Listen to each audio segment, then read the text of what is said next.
We're coming up on the official beginning or end, depending on how you look at things, of Deals Gap till the Dragon, that gas station right there. And traffic, everybody turning off. It's great. Off to a real good start. Just got one more to go. And everybody turned off. Ah, awesome. But Tail of the Dragon, pretty excited. Deals Gap, 129. Arguably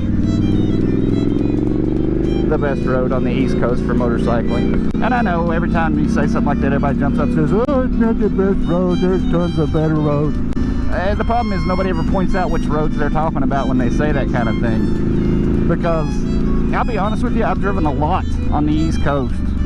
A lot of good motorcycle roads. And the one that I compare them to is this. Because after right here, starting right there, there is not one single turnoff of any consequence, not one stop sign, not one house, not one anything for the next 11 or so miles. And it's all curvy as hell. I've not found another road that does that. I've found other roads that are curvy, but they'll have houses or turn off or intersections or things like that. Or you'll have a 2-mile thing in the middle where it's flat and boring. And because it is a fun road, and that's what motorcycles were made for, was having fun on fun roads. There's one of the famous pull-offs. There's tons of those here. They're meant for slower traffic to pull off and let other people go by, so you don't have people passing illegally. Some people use it, some people don't really understand the people that don't.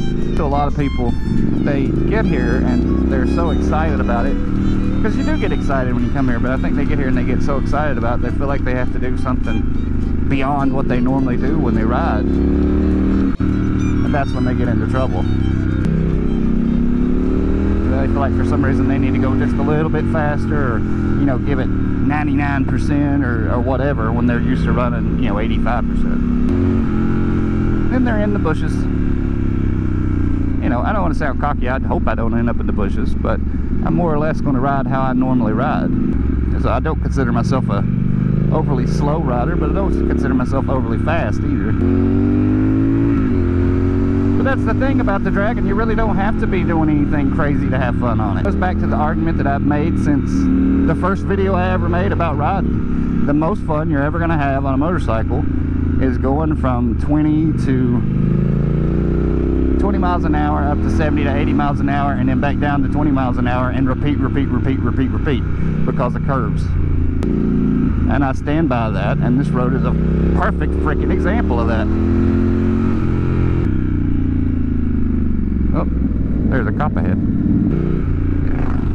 Every headlight I see coming toward me, I just assume's a cop at this point.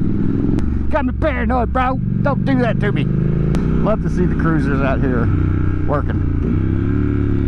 They never slow you down or anything. Third different group of cool looking rats. And that is one aspect of coming to the Dragon that they don't really talk about a lot, is that you will see a lot of cool cars and cool bikes. Especially on the weekend, you'll see a lot of really cool stuff come out. Rare stuff and custom stuff and fancy stuff and all that kind of thing stuff.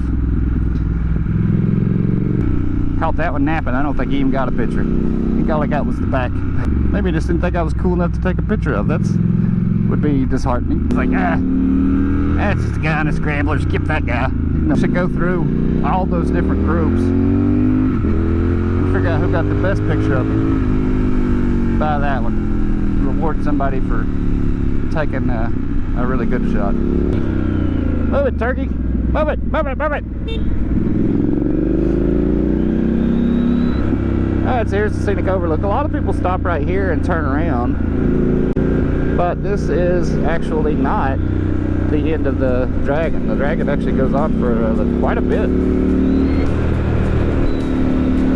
But it's officially starts at, it's called the Tap Cap Bridge, which is on down this hill bit.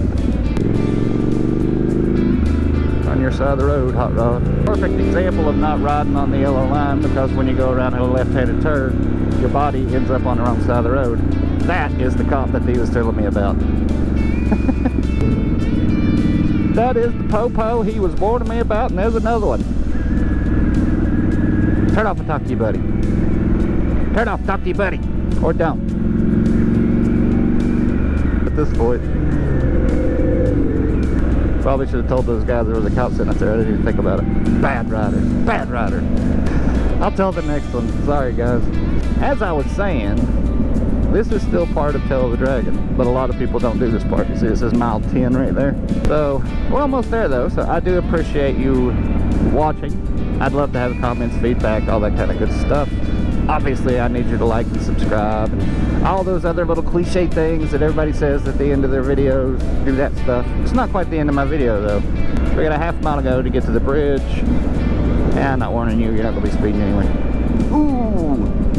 Boom! But I would still be having fun if I wasn't stuck behind this unmarked cop who's not getting out of my way. But generally, the cops are pretty laid back. You know, if you're staying on your side of the road and you're not crazy fast, you know, reckless, that kind of thing, generally, they'll let you go. I mean, every once in a while, they're going to pull somebody over for some reason. But this is the official end of the Dragon. It's come all the way down here to where the road gets beside the water. And there's really not much point going on beyond this point.